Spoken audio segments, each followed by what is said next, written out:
A 4-es Golf 1.9-es turbódízel, míg az A4-es Audi 1.8 turbó benzines, mindkettő előkaparós. Nézzük meg ezt a gyorsabb, itt a fertőzszerűség a reptéren.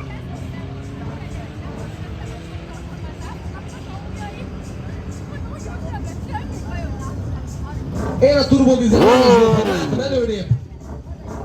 Úgy van, ő volt a gyorsabb. 15-3-mal, 15-3. City Bike győz